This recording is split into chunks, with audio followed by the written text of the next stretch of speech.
Acoge la provincia de Guantánamo acto nacional por el Día del Historiador Cubano. Abrió sus puertas hoy en la capital cubana la 17ª edición de Arte en la Rampa. Y hoy nos acompaña en esta emisión el destacado intelectual Ignacio Ramonet para hablarnos de su más reciente libro.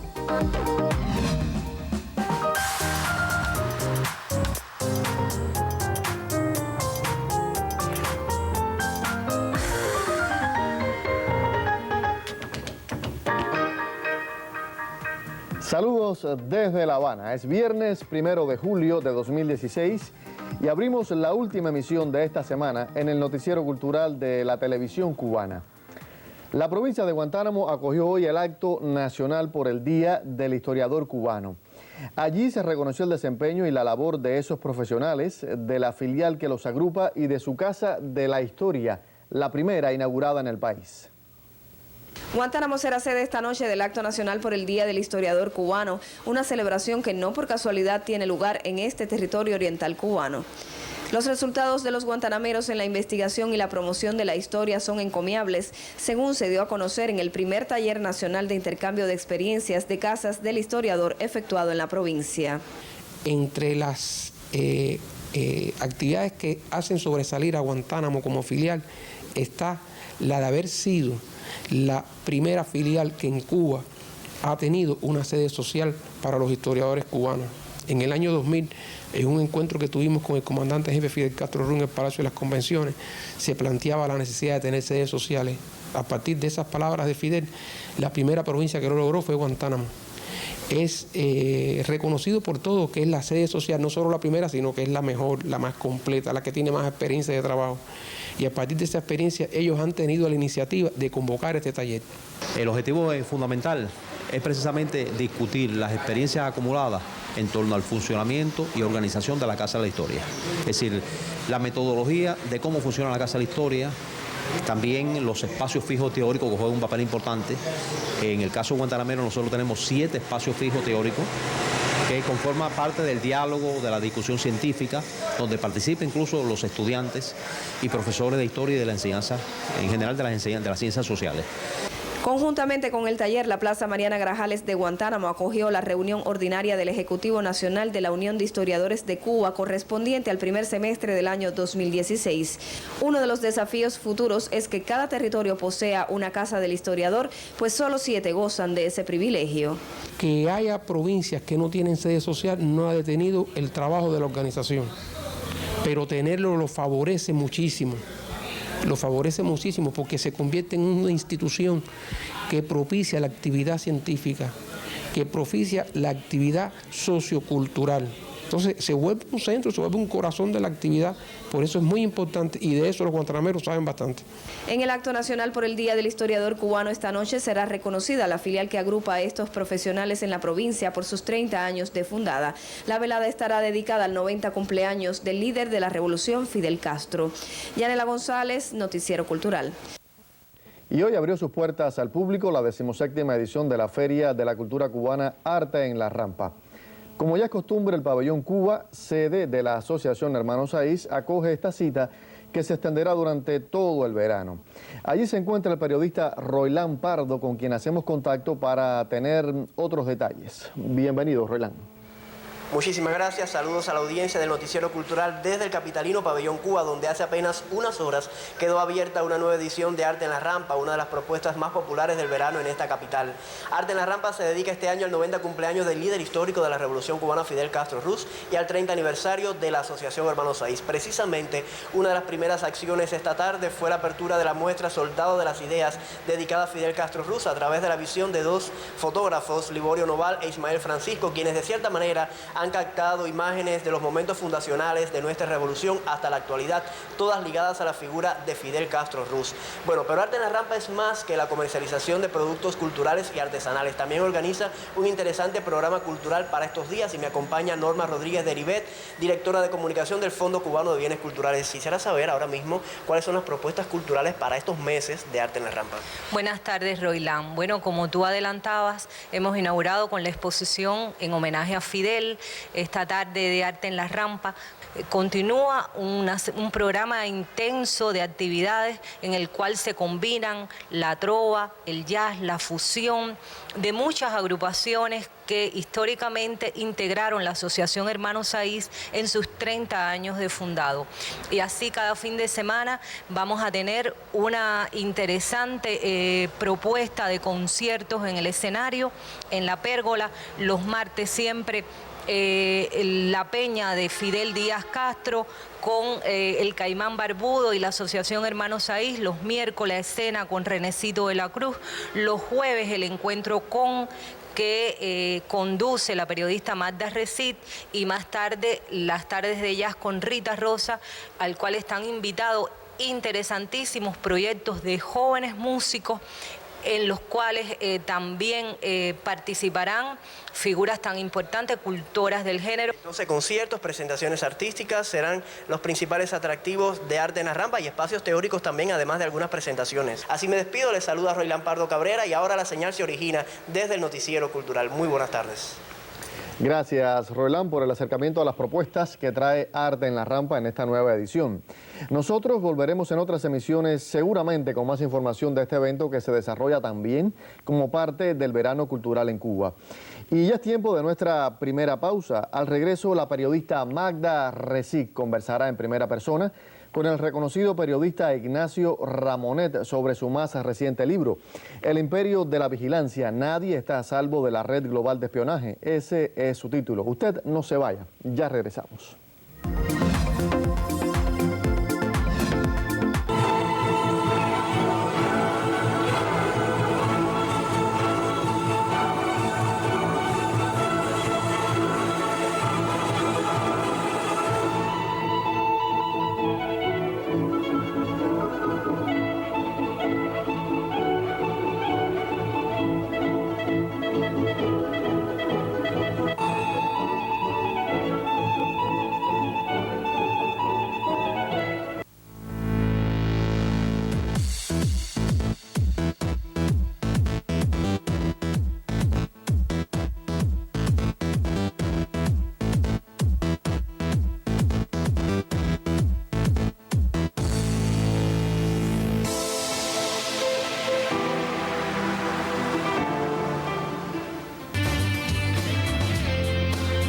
El libro te acompaña durante todo el verano. Lo lees, lo vives.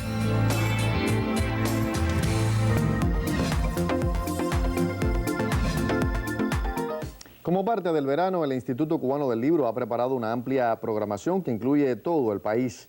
La jornada de actividades comenzó hoy con el evento Un Libro para Ti e incluyó lecturas, presentaciones, ventas de libros, encuentro con autores, descargas de poesía, cafés literarios y conciertos en todas las cabeceras provinciales, incluyendo la Isla de la Juventud.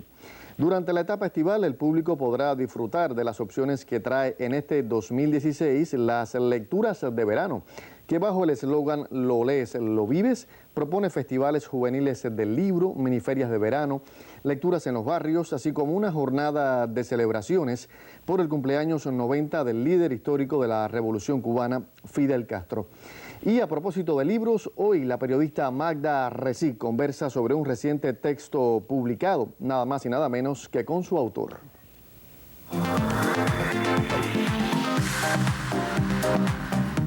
En primera persona recibimos hoy a uno de los pensadores más importantes con los que cuenta el mundo. Se trata de un gran conocedor de la política. Él mismo en sí es un político por su vasto conocimiento de todo el entramado y todas las leyes que funcionan hoy, a veces ni escritas, en el contexto internacional. La izquierda cuenta con un referente importante cada vez que sus textos aparecen y forman parte de ese pasarse unos a los otros los libros de Ignacio Ramonet, quien, como ustedes conocen, es un muy importante periodista, es un hombre también del mundo académico que ha tenido a bien enseñar a muchos para reflexionar, no sobre la base de lo que habitualmente los medios nos proponen, sino todo lo contrario, para deconstruir los discursos de lo que tratan de imponernos. Bienvenido a nuestro noticiero cultural. Gracias, es un gusto grande y un placer muy grande recibirle. Magda, y más es con un placer esto, para mí. Y más con este libro que tengo en las manos, que habla del imperio de la vigilancia. Y nos dice Ramonet en su más reciente título, publicado en una colección que se titula Capital Intelectual, y que cuenta con este logo de Le Monde Diplomatique, donde él trabajó por muchos años. Nadie está a salvo de la red global de espionaje. Ya Ramonet había presentado un título de Julian Assange, así que supongo que venga por ese camino el libro que nos trae hoy. Absolutamente, Magda. Sí, este es mi libro más reciente. Esta edición que tienes es la edición argentina, que ha salido hace 2 meses apenas en Buenos Aires, y la edición española se publicó a principios de año. Y espero que haya una edición cubana dentro de poco. Por supuesto. Usted nos tiene muy malcriados en Cuba. Siempre sus derechos de autor los cede y podemos tener sus libros de primera mano. Siempre. Y tengo la intención de hacer lo mismo porque para mí es un honor que mis libros se lean aquí. Y ya estuve en conversación con los compañeros, las compañeras del Instituto del Libro Cubano para que podamos avanzar en esta publicación. Y efectivamente, como dices, sí, esto forma parte de la prolongación de la reflexión en torno a los aportes que ha hecho Julian Assange y sobre todo Edward Snowden, ¿verdad? Estos dos disidentes que en cierta medida nos enseñaron que en realidad Internet, que tiene tantas ventajas, no podríamos hoy prácticamente vivir sin los aportes que constituye Internet y las facilidades en términos de comunicaciones, de cultura, etcétera, que nos ofrece, pero a la vez, ¿cuáles son los inconvenientes? Snowden nos enseñó que hay un programa realizado por la National Security Agency en Estados Unidos que se llama PRISM y que tiene por objetivo el de vigilar las comunicaciones de los ciudadanos del mundo. Y Assange, con su creación, Wikileaks, también demostró que efectivamente hoy las actividades de algunas agencias estadounidenses tienen como objetivo el de vigilarnos. Assange hizo un aporte fundamental. En este libro hay una entrevista inédita con Assange, que yo le hice allí en la Embajada de Ecuador en Londres, donde él se encuentra. Y Assange nos dice que no solo los estados nos vigilan. Tenemos la idea desde George Orwell, ¿verdad?, desde la novela 1984, que los estados sí vigilan a los ciudadanos, etcétera.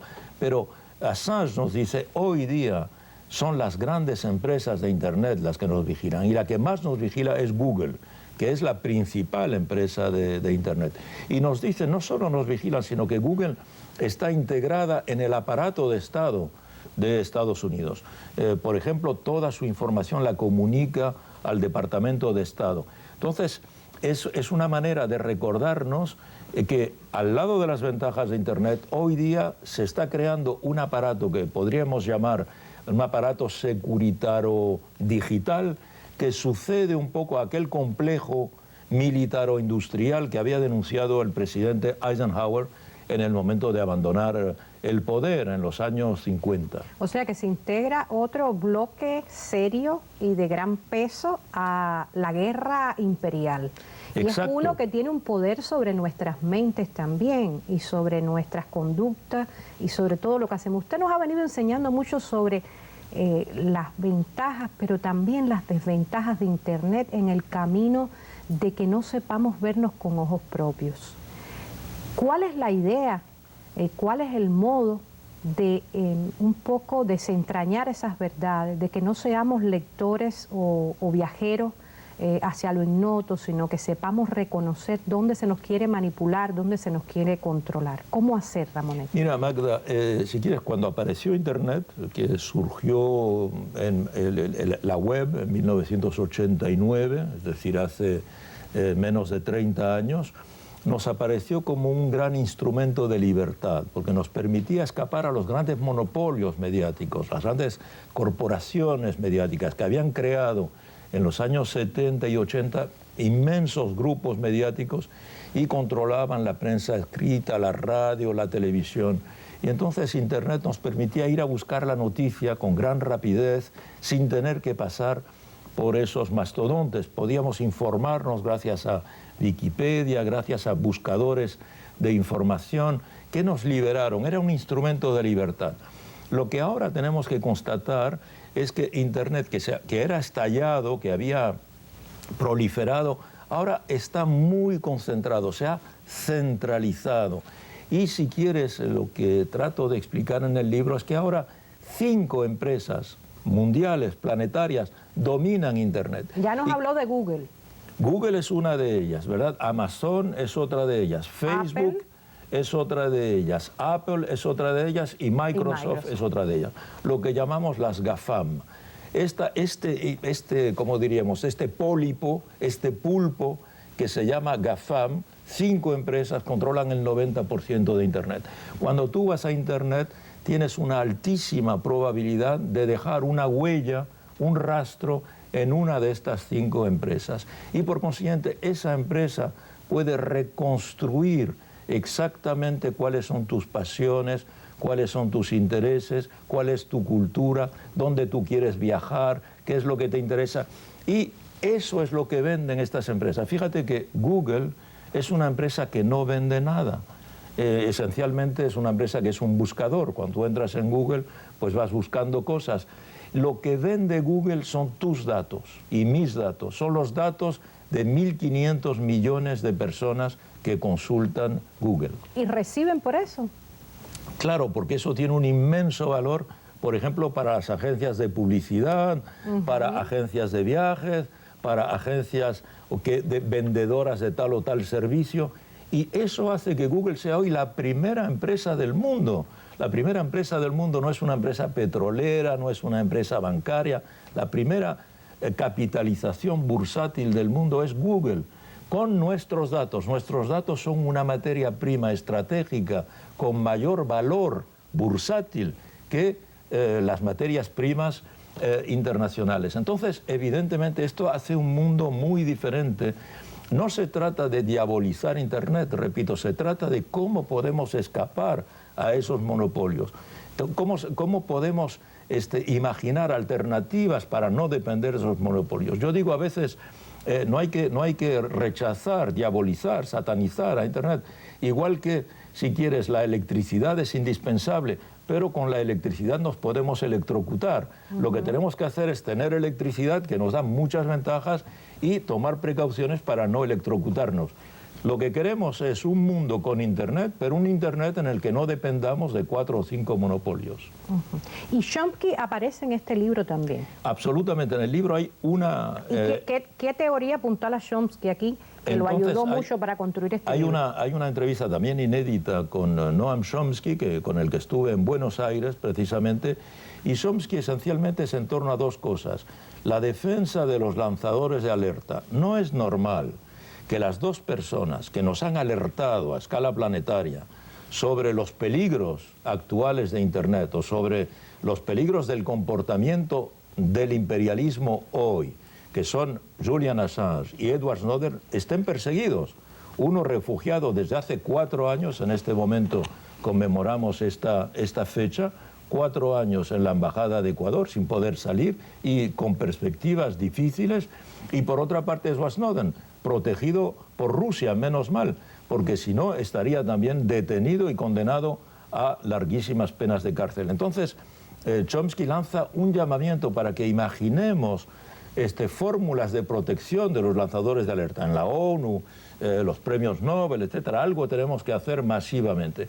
Y segundo, Chomsky reflexiona cómo funciona el imperialismo hoy, con este complejo que yo he descrito, complejo securitario digital.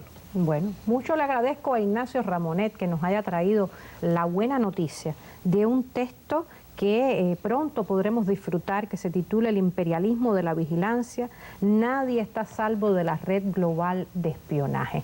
Él, como siempre, acercándonos a las problemáticas del mundo contemporáneo, de las cuales debemos conocer precisamente para que no nos puedan dominar y para aprovechar oportunistamente, diríamos, las posibilidades que nos da la tecnología y la interconexión. Muchas gracias, Ramonet, por su presencia. Gracias a ti, Magda, y gracias al Noticiero Cultural. A ustedes les recomiendo que se mantengan con nosotros.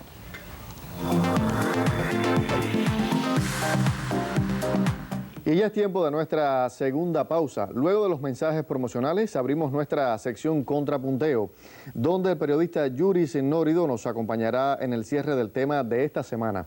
La vigencia a 55 años de Palabras a los intelectuales. Histórico discurso de Fidel Castro a los escritores y artistas, pronunciado el 30 de junio de 1961. Ya regresamos, tenemos más para compartir. La vida quiero alegrarte, anímate si te digo que yo quisiera invitarte a divertirte conmigo. La vida quiero alegrarte, anímate si te digo que yo quisiera invitarte a divertirte conmigo.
Lo decíamos antes de la pausa. Hoy el periodista Yuris Nórido ofrece sus consideraciones acerca de la vigencia de Palabras a los intelectuales, texto fundador de la política cultural de la Revolución Cubana, al que le hemos dedicado nuestro segmento Contrapunteo esta semana.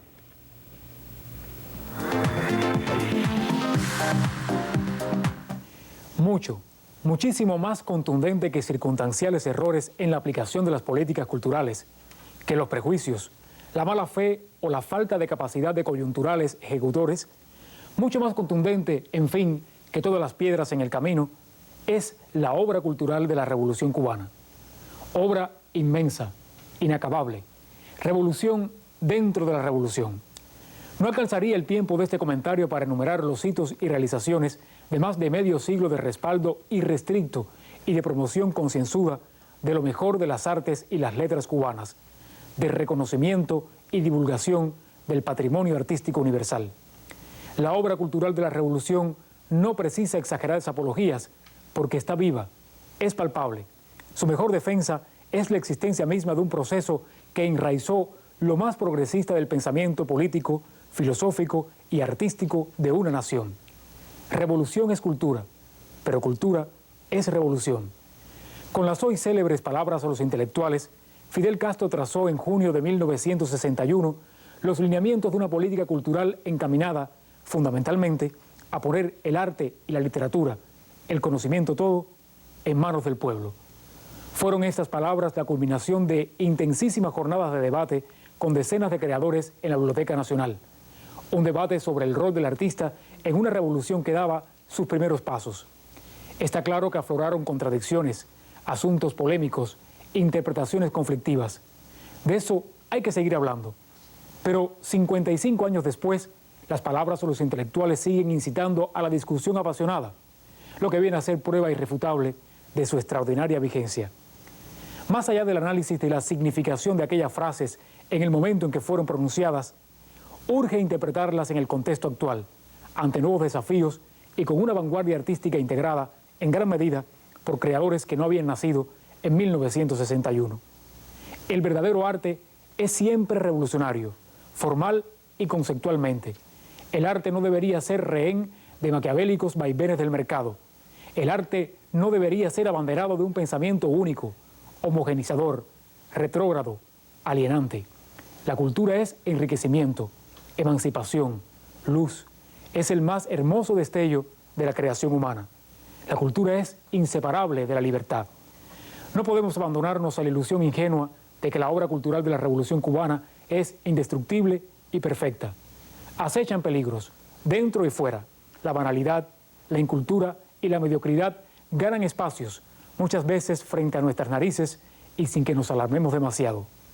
El deber de cada creador es poner su talento al servicio del mejoramiento humano, es abrir horizontes, sumarse al sueño posible de un mundo mejor y más justo, que es, en definitiva, el sueño de las revoluciones auténticas. Regresaremos con otros comentarios. Muchísimas gracias, Yuri. Buen fin de semana para ti.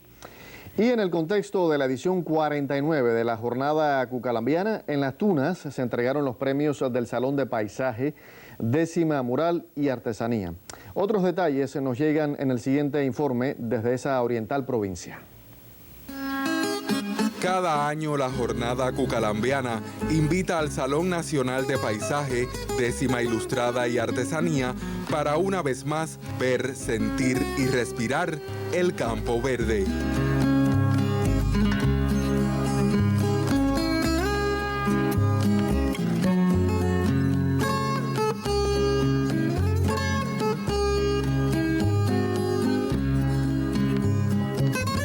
Creadores de varias provincias se reúnen en Las Tunas para mostrar su buen hacer. Durante el certamen, la obra Alma Creadora de Marta Cruz y Antonio Luques se alzó con el premio en Décima Ilustrada.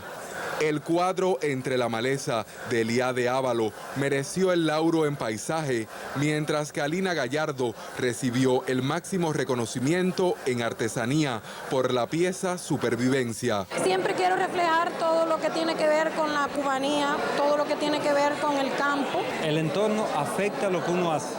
Y entonces, si uno se deja llevar por eso, sale arte, sale amor. Por su parte, la Dirección Provincial de Cultura entregó un reconocimiento especial a Rogelio Fundora, el guajiro que pinta, por su contribución a la Jornada Cucalambiana. En Las Tunas, Aníbis Labarta y Gianni López Brito, Noticiero Cultural. Cada año el verano llega a Cuba con diversas propuestas culturales. La música es una de las opciones por las que más apuesta el público. Precisamente para este fin de semana, Adrián Berazaín y Mauricio Figueiral preparan un concierto en el capitalino Teatro Nacional, donde se harán acompañar de otros artistas para compartir entre temas ya conocidos, también 15 años de amistad.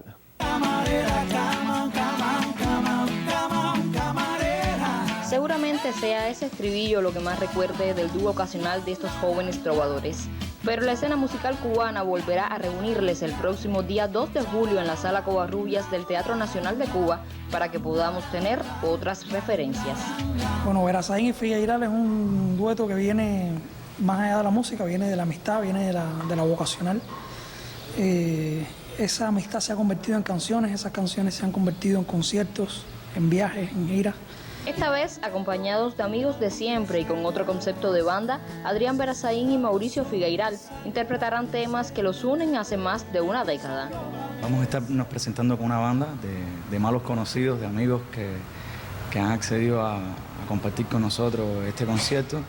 Una banda con formato de piano, bueno, percusión menor, batería, metales, coros, todo lo que lleve nuestro acompañamiento. El concierto se va a convertir además en un DVD, un rodaje de un material que esperemos que quede por lo menos para nuestra historia, para no ser pretencioso y decir que para la historia. Y va a enmarcar una etapa de 4 discos, todos con Big Music, 2 de Berazaín y 2 míos, que representan 15 años de composición, 15 años de canciones, de vivencias y sobre todo de amistad, que es el espíritu que queremos que tenga el concierto. Ya sea por una camarera o mal acompañado, lo cierto es que no debería perderse esta propuesta que llega de la mano de un par de amigos. Un espacio donde encontrar otros tonos dentro de la música cubana alternativa y de donde pueda salir quizás tarareando un nuevo estribillo. Nayare Menoyo y Dianelis Hernández, Noticiero Cultural. Punto final. En esta emisión del Noticiero Cultural le pusimos al tanto de la celebración del Día del Historiador Cubano en Guantánamo. Le ofrecimos detalles de la apertura de la Feria de Cultura Cubana Arte en la Rampa en la capital y conoció detalles en exclusiva de la más reciente propuesta editorial del reconocido periodista Ignacio Ramonet.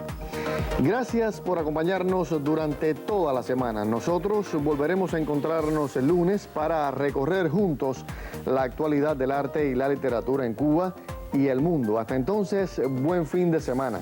Yo me despido como siempre, con un saludo desde La Habana.